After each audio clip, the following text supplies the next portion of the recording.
Hey everybody, it's Cauliflower Man here, bringing you another gameplay of Battleborn. In this gameplay, I'm playing Orendi on the map Overgrowth. It's game type Incursion, and I actually usually do not play Orendi, so this is a bit new for me. The reason I don't play Orendi is because she's probably the most overpowered character. I say probably only because perhaps somebody else is, but I don't see any argument that you could make that anyone other than Orendi is the most overpowered.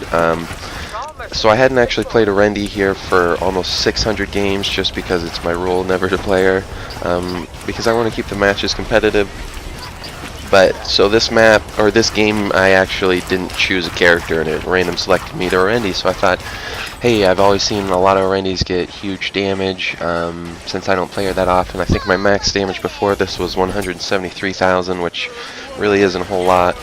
So I just wanted to see what I could do. So as you'll see, with Orendi, you just throw Shadow Fire Pillars in the biggest concentration of enemies, and then when you use her Nullify, that resets the counter on your Shadow Fire Pillar. So I'll use my Shadow Fire Pillar, run forward, use my Nullify, blind everybody, then Shadow Fire Pillar them again. And you always want to focus on using your Shadow Fire Pillar on minions. So if you wait for the minions to walk and get right up with the enemy players, then you can hit both the minions and the enemy players. So as you can see, I'm just basically doing huge amounts of damage right now. When I get weak, I run away. Orendi's real small, so it's very hard to kill her. We're running with 2 healers right now, and this Miko actually does a great job of healing me. He's not exactly my pocket Miko, but he's definitely focusing me quite a lot. So I'm getting a lot of healing as an Orendi, which is just great. She's hard to shoot anyways. And so then I just keep dropping down pillars right on top of everybody right here. As you can see, they've got a real good Miko, and it looks like they're probably running both healing gear on the Miko and healing received gear on the Montana, because they seem to be healing quite a bit. So you'll see here in a bit, I'll try and focus on that Miko a little bit harder with my Shadow Fire Pillars, but honestly, because of all the area effect on the Shadow Fire Pillar, I don't mind if I hit the Montana, just because it'll hit other people too, and if the Miko's focused on healing only the Montana and I'm putting out all the damage that I can, he'll barely be able to keep up, and then with the damage I do to everybody else, they'll slowly start dying. As you can see as well, I also use the damage over time on the Shadow Fire Pillar. A lot of people like to use the 2 Shadow Fire Pillars. The reason I don't like using this is that the second Shadow Fire Pillar, it only does half the damage, but that's not the real problem, because half the damage on a Shadow Fire Pillar can still do a lot of damage. The problem is that you have to cast it again. So when you're casting the second Shadow Fire Pillar, you could be using your primary attack, or you could be using Nullify or anything else. And so I like having the area of effect damage, because it's extra damage that you get without having to waste any time applying it.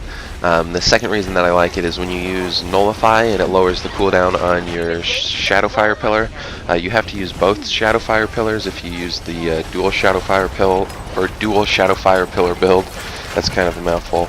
But if you're running dual Shadow Fire Pillars and you only toss down one Shadow Fire Pillar and then use your Nullify, you won't get the extra cooldown effect from your Nullify. So I just feel like it lowers your damage quite a bit if you use the double Shadow Fire Pillar. Now, the one thing you can do with the double Shadow Fire Pillar is if you're not very good at aiming the Shadow Fire Pillar, you can put 2 of them on one person. That way it's more likely that you'll hit them with one of them.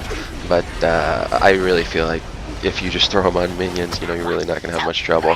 As you can see right there, I just got my ultimate with Orendi, so I just tossed a random one in there. I'm kind of using this gameplay here as almost like a guinea pig run, just because I don't use Orendi that much. So I was running her with a bunch of buildable gear and shard generating gear to just try and level her up as quickly as possible, and it seemed to really work well.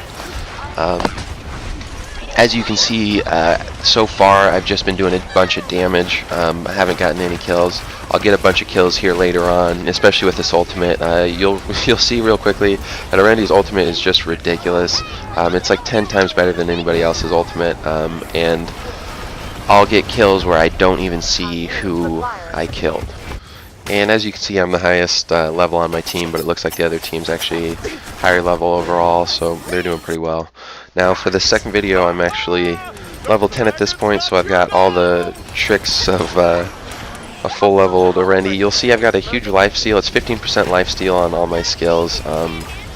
So if I ever get weak, I just throw down a Shadowfire Pillar, heal up like 500 health. Always make sure if you're trying to get lifesteal, throw the Shadowfire Pillar down on minions, and then right there, as long as you have any enemy weak, if they're close to like half health and you have your ultimate as Orendi, you can basically kill them. You can't to some tanks like a Montana or, you know, a Kelvin or an Atticus, but for most characters, if they get to about half health and you use your ult, they're dead.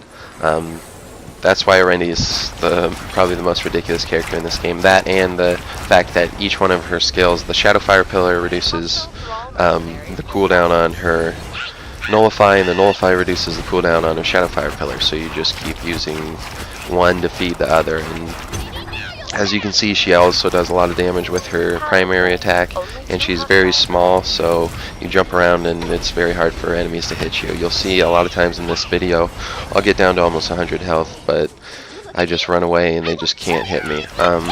So right here, anytime you have a minion wave coming, the first thing you need to do is clear the turret, so I clear that turret. As you can see, I'm pretty weak, so I'm waiting to use a Shadowfire Pillar on the next minion wave. I'm waiting for the minion wave just because that's where I know I'll get most of my life steal. You'll see here though, the minions will pop an overshield, so when they have an overshield, you don't get any life steal from that, so I use my ultimate on them just because I want the health.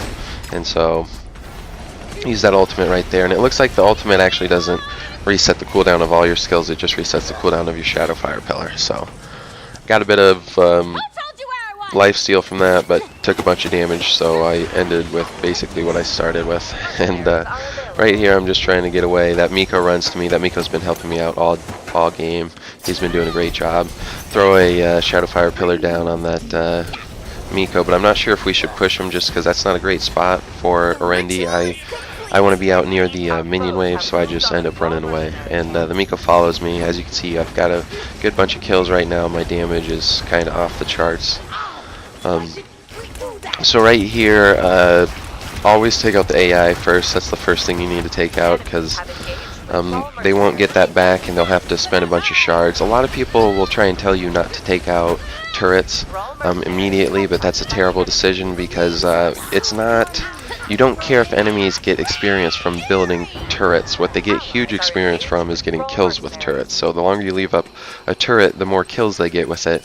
And the real ratio that matters is not, you know, how many buildables did you build. It's how much experience did you get from your buildables, and specifically how much experience do you get per shard. So you want to max out experience per shard. It's not just max out how many things you build, it's max out experience per shard. And you get experience per shard from getting kills from turrets and whatnot. So when you let them leave up their turrets, all you do is max out their experience per shard and you basically give them the win.